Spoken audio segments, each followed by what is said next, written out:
ভাই জীবন শেষ আজকে।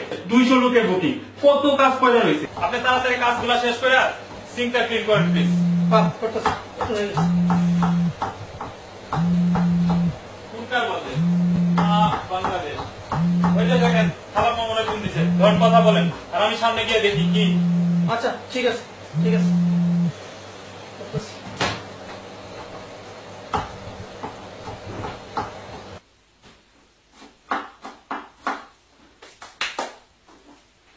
মার একটা ফোন দিই। আরে কত কাজ। হ্যালো মা, কেমন আছো? ভালো বাবা, তুই কেমন আছিস? জি মা, আমি ভালো আছি মা। আজ তো তোমাকে ওইখানে ঈদ, তাই না বাবা? ঈদ? ও হ্যাঁ হ্যাঁ হ্যাঁ মা, আজকে আমাকে ওখানে ঈদ। তুমি এখন কই বাজান? আমি আমি মা একটু ঘরে শুয়ে রয়েছি মা। ঈদের খাবার রান্না করিস না বাবা?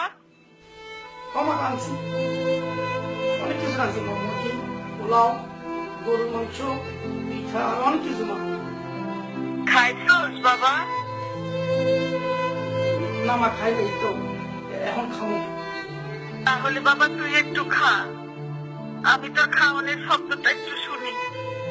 কতদিন ধরে তুই বিদেশে, তোর খাওয়ানোর শব্দটা শুনলেও আমার পঞ্চায়েতটা ঠান্ডা হয়ে যাবো বাবা।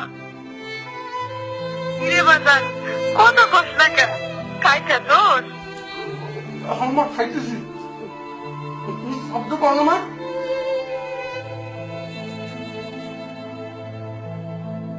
বাজান পাইতেছি, খা বাজান খা, ওর একটা বই রাখা।